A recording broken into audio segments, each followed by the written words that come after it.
Sahabat-sahabat Budi, kita bertemu lagi di ini podcast Budi. Saat ini kita akan mengunjungi ini petani ikan ya, yang cukup berhasil. Ini harus menjadi contoh bagi seluruh para petani untuk bisa melaksanakan perikanan yang baik di kota kita. Oke, kita lihat ini hanya hujan ini situasinya. Tapi karena perikanan ya butuh hujan juga, nggak ada masalah gitu kan. Tidak menjadi halangan kita ingin lihat ke lapangan.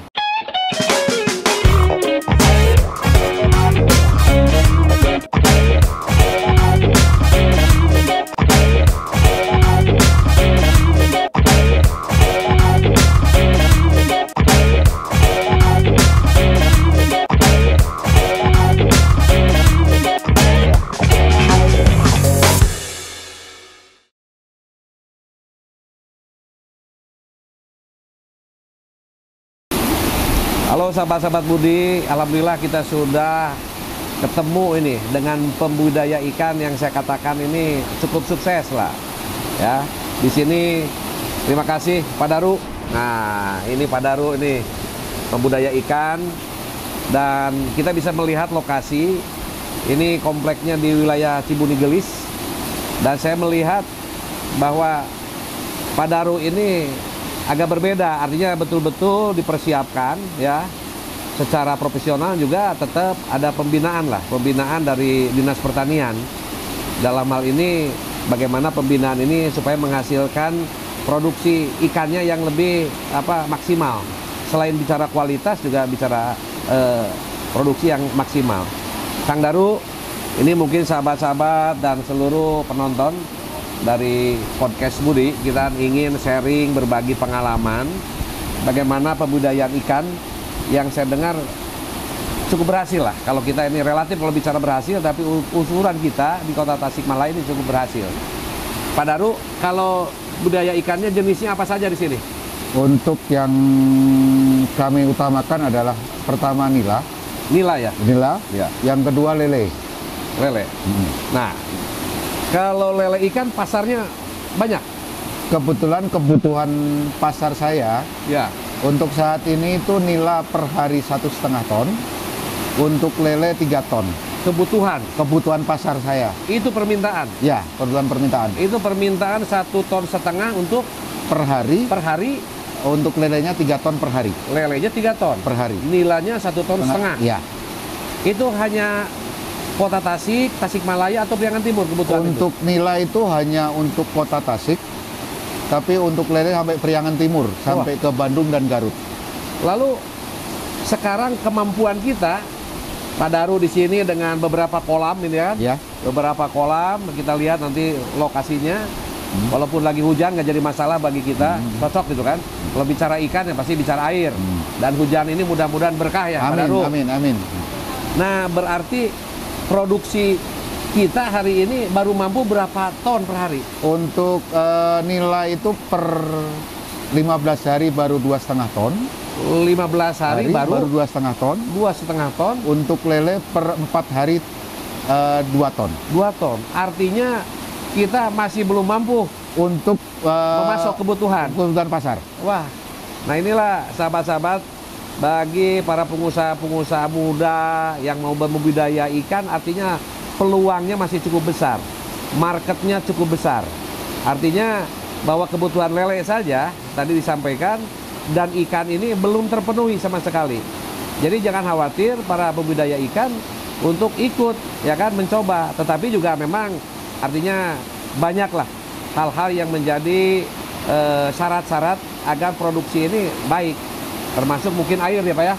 Pertama, emang kita produksi ikan mungkin beda dengan yang lain. Ya. Yang pasti kita punya kualitas yang disebut higienis.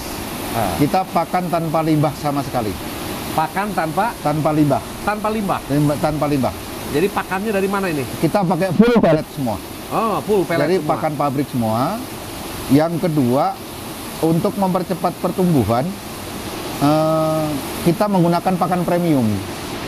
Bisa memangkas waktu sekitar 30-35% masa produksi. Hmm. Jadi kalau kita ngambil contoh ikan itu ditanam 2 bulan dengan kolam yang standar, kita bisa 35-40 hari panen. Ya. Lalu ini Pak, tadi bicara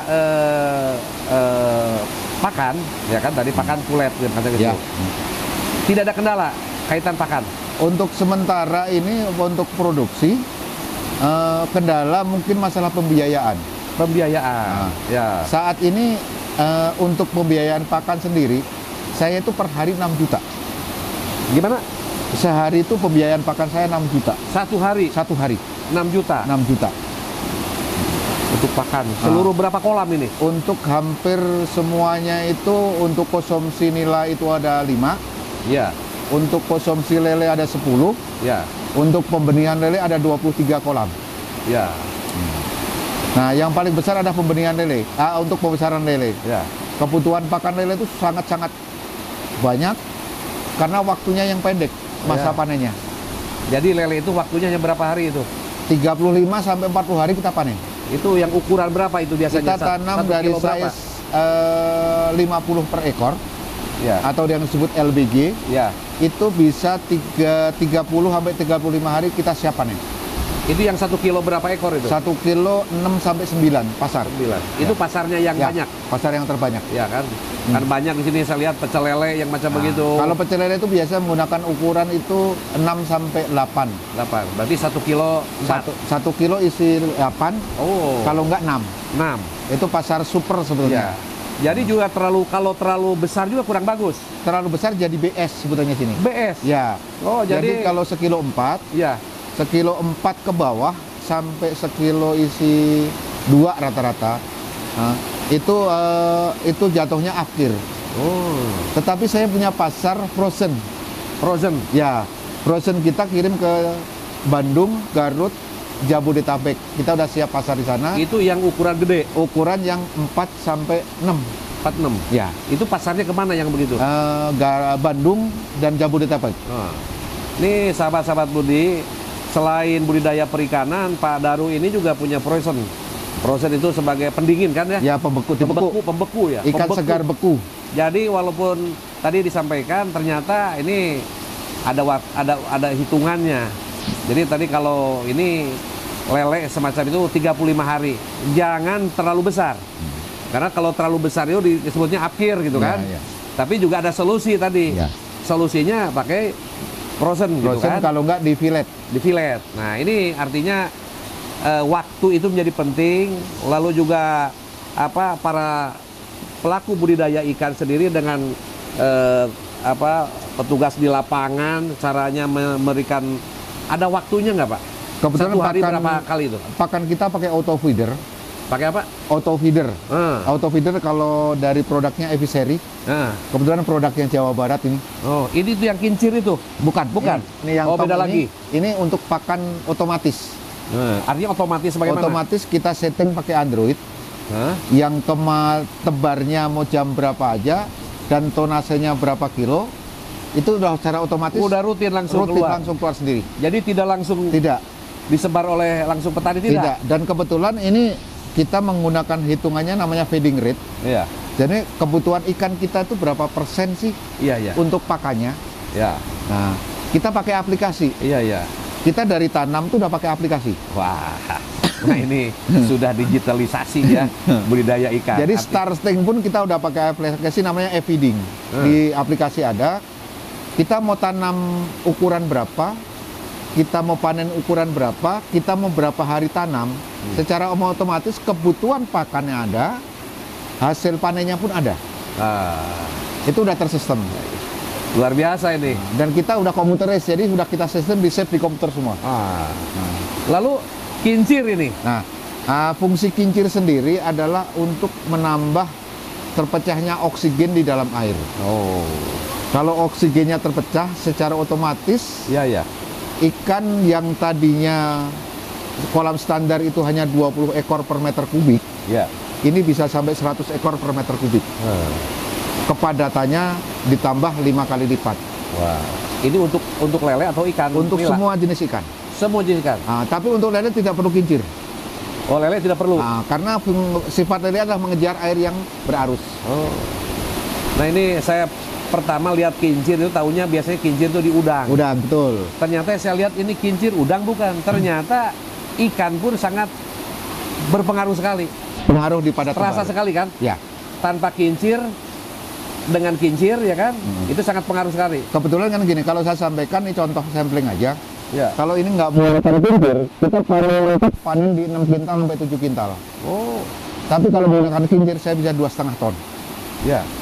Lalu sebetulnya Pak Daru, kalau kincirnya mahal nggak itu harganya? Harga kincir untuk 1 PK 1 pas itu sampai ke Tasik sekitar harga 6,8 sampai 7 juta. 7 juta. Ini untuk ukuran kolam berapa? Ukuran kolam dengan ukuran 20 kali 20 pun mampu. Mampu Untuk 20 kali 20. Ya, untuk meter persegi. Nah, ini sahabat-sahabat Budi, kita kan perlu ini ada sebuah rahasia kesuksesan itu sebetulnya kalau ini betul-betul diikuti oleh para pembudidaya, walaupun ada investasi, ya, segala sesuatu memang harus ada investasi yang memang sudah teruji. Dan ini pun tetap tidak lepas daripada pembinaan penyuluhan dari Dinas Pertanian ini Kota Tasikmalaya. Ini kebetulan hadir nih Pak Dede selaku penyuluh gitu kan. Ada budidaya ikan semacam ini mungkin tidak hanya di sini saja. Lalu memang kita ada rutin memberikan penyuluhan kepada para pembudidaya ikan, khusus ikan dulu lah kita di sini. Seperti Pak Daru di sini. Ya. Rutin itu. Itu tiap hari keliling, Pak. Kebetulan saya sebagai penyuluh perikanan untuk wilayah Kecamatan Bungursari.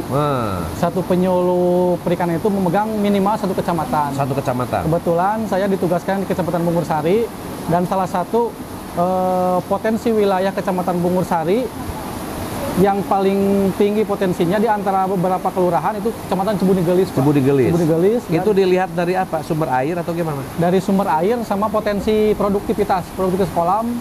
Kalau misalkan di Bungursari itu kan kebetulan Pak ditunjang dengan sumber air Cibunigelis. Ya. Meskipun memang pada saat musim kemarau tetap berkurang. Nah, ini kendala juga ya. Nah, kebetulan di sini juga sebagai percontohan di wilayah Kota Tasik, kebetulan ada kawasan metropolitan yang akan menunjang kegiatan-kegiatan perikanan khususnya di Kota Tasikmalaya. Ada kawasan metropolitan. Ada kawasan metropolitan. Kebetulan di Cibunigelis sendiri untuk jumlah kelompok ada 11 kelompok. Di Cibunigelis saja? Di Cibunigelis saja. Di satu kelurahan? Satu kelurahan ada 11 kelompok pembudidaya ikan, 1 poklasar, pengolah dan pemasar hasil. Ya. Itu rutin pembinaan? Rutin pembinaan. Termasuk Pak Daru di sini ya? Termasuk Pak Daru, mungkin keliling Pak, Kecamatan Bungursari. Pembinaannya hanya di teknis saja atau ada bantuan-bantuan lain dari pemerintah, dari Dinas Pertanian, kaitan misalnya pakan atau alat teknologi yang tadi disampaikan? Kalau penyuluh Pak, tugas utamanya penyuluhan dalam misalnya merubah pengetahuan, sikap, dan keterampilan. Adapun kegiatan-kegiatan bantuan itu mungkin semacam stimulan yang tidak wajib sebetulnya Pak bebannya. Cuman kadang-kadang ada, kadang-kadang tidak. Tapi tetap pembinaan itu harus tetap dilaksanakan. Itu yang penting. Ya, artinya kalau ada ini SOP-nya harus benar ya kan. Termasuk juga nanti menyampaikan cara-caranya ada semua gitu kan. Jangan sampai para pembudidaya itu asal-asalan gitu kan. Karena kalau asal-asalan ya tidak akan mencapai keberhasilan lah. Dan nanti produktivitas tidak bicara hanya kuantitas, tetapi bicara kualitas juga kan. Kalau kualitasnya bagus, lalu kuantitasnya bagus, itu akan menjadi nilai ekonomi yang sangat tinggi gitu kan. Tinggi. Kebetulan juga Pak, setiap penyuluhan kadang-kadang kan si petani itu pengen contoh. Nah, pengen contoh saya bawa ke sini. Jadi sharing sama Pak Daru di sini. Pak Daru ini jadi salah satu ikonnya mungkin di sini. Untuk Cibunigelis. Yang lain juga sama banyak, tapi mungkin belum pakai kincir, ada yang masih kincir, ada yang udah pakai kincir di Purbaratu Pak, ada juga. Ada. Cuman kolamnya masih kolam tanah, itu juga baru 1 gitu. Ya. Untuk di sini kan kebetulan udah ada autofeeder yang paling banyak juga mungkin di sini di kelompok ini autofeeder yang otomatis untuk pemberian makan. Pemberian pakan ya. Nah, ini sahabat-sahabat Budi bahwa pemerintah daerah sendiri tidak lepas, kali ini merupakan kewajiban untuk melakukan pembinaan. Penyuluh ini rutin tadi disampaikan. 1 kecamatan, kebetulan Pak Dede tugasnya di sini, dan alhamdulillah kita bersyukur. Pada saat saya kunjungan, beliau lagi pembinaan di sini, melihat setiap hari. Alhamdulillah. Makasih Pak Dede ya. Sama-sama Pak.